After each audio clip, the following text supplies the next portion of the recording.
Dear children, I invite you for individual conversion. This time is for you. Without you, God's plan cannot be realized. We live in a very skeptical world, a world where many deny the reality of the supernatural or a spiritual realm, especially in the West. I remember when I was in graduate school, I read the books of some of the prominent atheists, from Sigmund Freud to Richard Dawkins. Freud infamously called religion an obsessional universal neurosis. Dawkins has a chapter in one of his books where he speaks about Marian apparitions, and he comes to the conclusion that you can explain every apparition away as being either a hallucination or a case of lucid dreaming. Now, I knew as a graduate student about the events in Medjugorje, and I knew that the apparitions in Medjugorje have been scientifically examined by so many teams of doctors and scientists from all around the world. Scientific teams coming from Austria, Germany, Italy, France, Canada, the United States, the nations of the former Yugoslavia. And these visionaries have been meticulously studied with psychological and neurological examinations. Electroencephalograms have been used to measure their brain waves and see what is happening as they enter their ecstasy and claim to see Our Lady. These studies were able to show that they enter a profound, altered state of consciousness where there's no epilepsy, where it's not a sleep or dream state, but it's actually a state of being hyper awake. And other studies have shown that there's no hallucination. There's no audio hallucination, no visual hallucination, no pathological hallucination that they are experiencing during their apparitions. One scientist who tested the visionaries, Dr. Michael Sabatini, was a member of the Columbia University staff, and he came using an algometer. An algometer is an instrument that measures sensitivity to pain by applying pressure to sensitive areas of the body.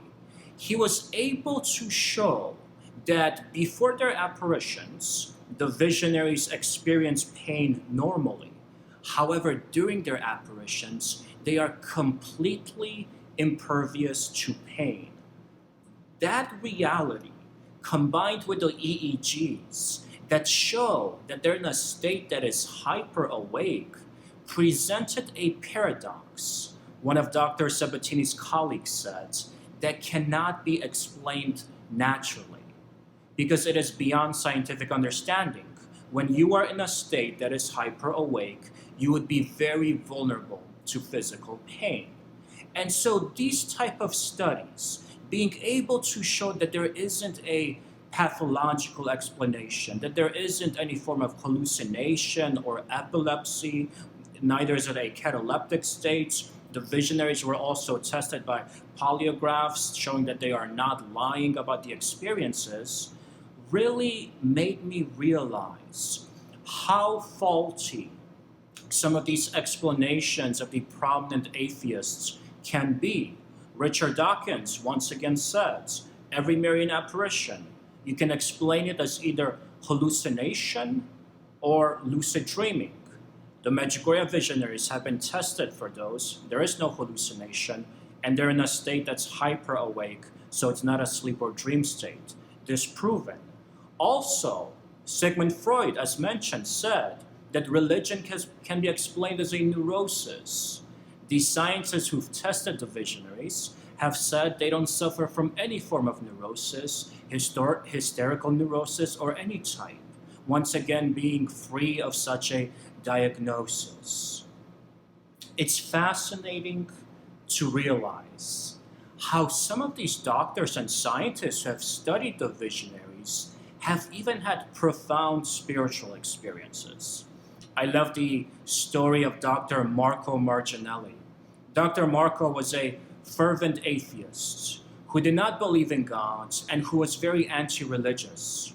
Whenever he heard about a case of mystical phenomena, he went over to that city or town and tried to disprove it. When he heard about the stigmata of Padre Pio, he went to St. Giovanni Rotondo trying to disprove it. And it was, I believe, in 1988 that he traveled to Medjugorje. He admitted to trying to find any evidence that would show it to be false. He went with a pilgrimage group and he experienced a number of realities that made him very uncomfortable. There was a woman with leukemia who was miraculously healed during the pilgrimage.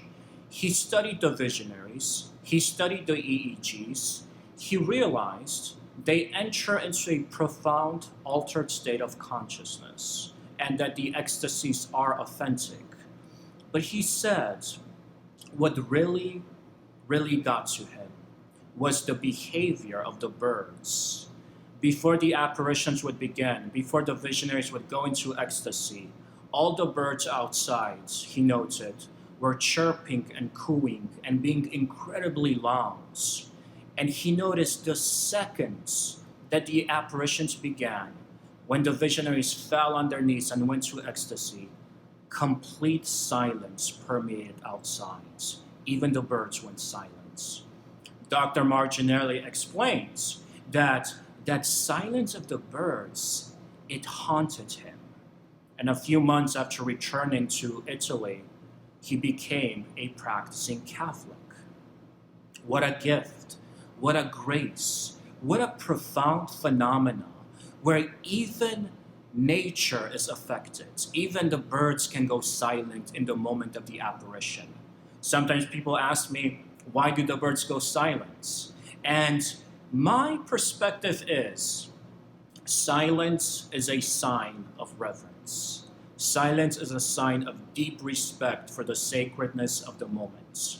For example, when a man gets ordained a priest, the actual moment when the bishop lays his hands, there is no music, there is no speaking, there is absolute silence to honor the reverence of that encounter.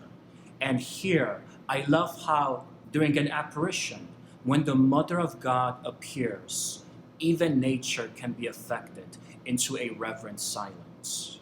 So in that silence, we see something much deeper.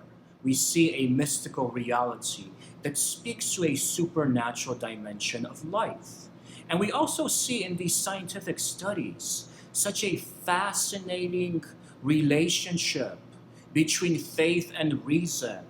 Our church is a church, a Catholic religion that is dedicated to both pillars, faith and reason.